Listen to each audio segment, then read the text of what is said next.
Hey ladies, I'm Christian Galloway. Today's video we're talking about using our words to build our black sons up.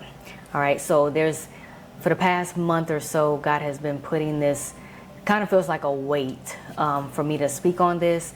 And so I want to go ahead and share this in this video. Since I became a mom, one of the things that I noticed looking back is that I was parenting my son from what I observed growing up. And I think a lot of us inadvertently do the same. We parent from how we were parented. So we do things that were done to us. We say things that we heard growing up, and it doesn't make it right, doesn't make it wrong, but we do it. We imitate what we saw growing up. And until we're aware, we end up not catching it. Like, it just keeps going on. It's this constant cycle of parenting the same way that you were parented. And so after so many failed attempts and so many disappointments, I started realizing the negative imprints that I was leaving on my son as I was parenting him the same way that I was parented when I grew up. And I quickly learned that my son is different. My son is, I can't parent him the same way that I was parented, and every child is different, and that is okay.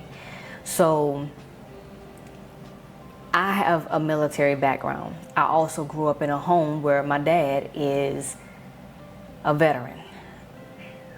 So, and my younger brother is now a veteran. So you can kind of guess that my approach was very direct and very straightforward, just sharpshooter. And that didn't work for my son. My son he has a very gentle spirit.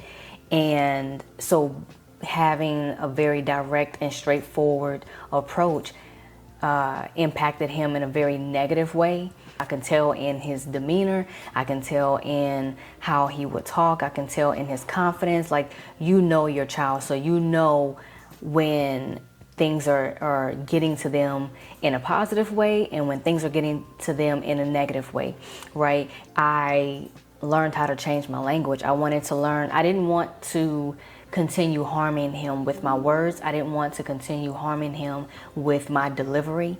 And I definitely didn't want to continue breaking his spirit. All right. So many of us have experienced what it's like to have someone say something to us and it deeply hurts us, right?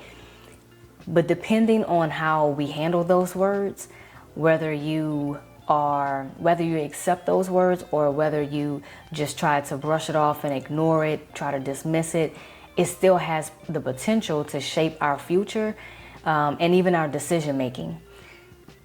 So with that, and it really just depends, because when you hear something for so long, you constantly hear the same thing for so long, at some point, without you even realizing, your actions will start to follow the words that you've heard for so long. All right. So Ephesians 4:29, it says, "No foul language should come from your mouth, but only what is good for building up someone in need, so that it gives grace to those who hear."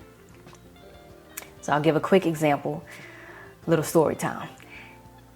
My son has chores, and I will give him an allowance. I'll put some money in his account when he performs those chores without me having to remind him. I'm trying to teach him responsibility.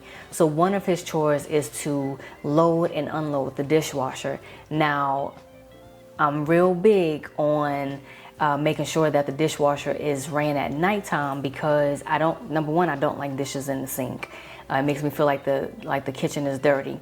Number two, when the dishes are being washed at nighttime, by the time we get up in the morning, the dishes are clean, they're ready for use, and I can go ahead and start cooking breakfast.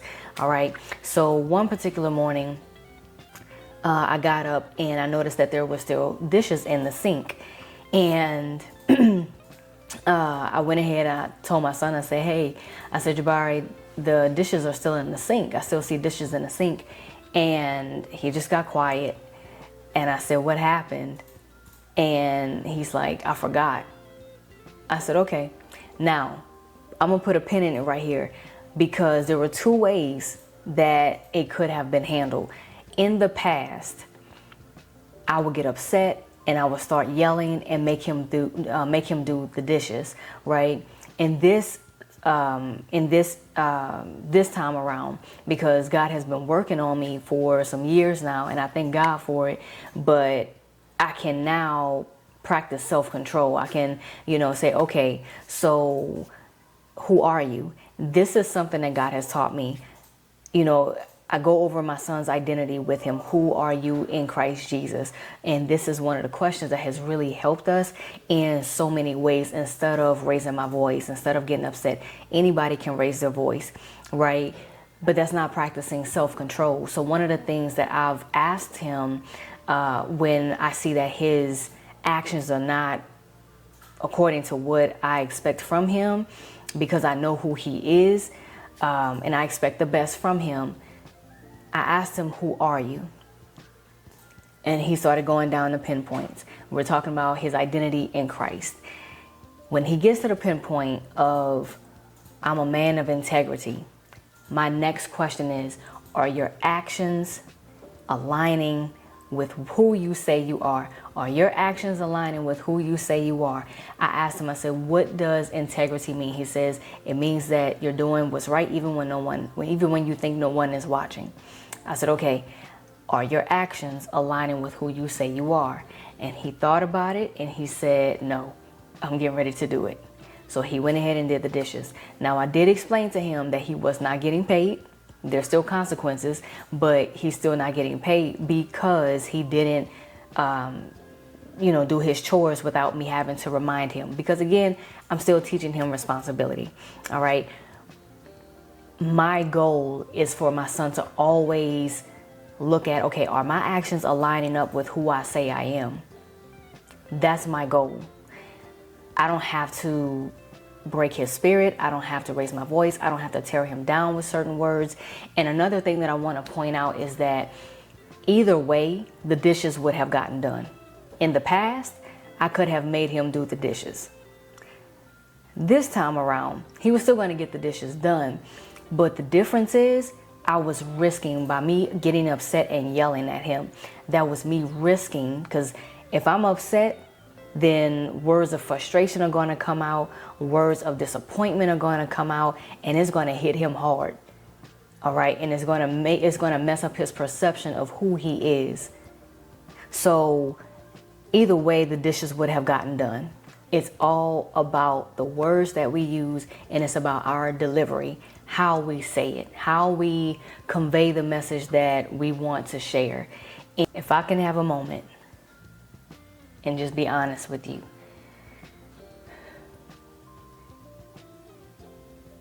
I believe God is opening up my eyes, has opened up my eyes to see our sons in a whole new way compared to what I saw before. It hurts to see our black boys being racially mistreated, being looked down on, being disrespected, and they're suffering in silence. They are bleeding silently. And I just believe, I honestly believe, wholeheartedly, that it starts at home. I would much rather be a safe place for my son than be an addition to the uproar in society. I believe that God has given us a mouth, a tongue to build our sons up rather than tear them down. I don't believe we just intentionally tear down, but if we're not careful, if we're not paying attention to the words that we're saying, if we're not taking in account of how we're speaking and what we're saying, our delivery, then we won't know. But I believe God is wanting to have us moms in the Black community to rise up, to go up another step, go beyond what we have gone to, and start speaking differently to our sons.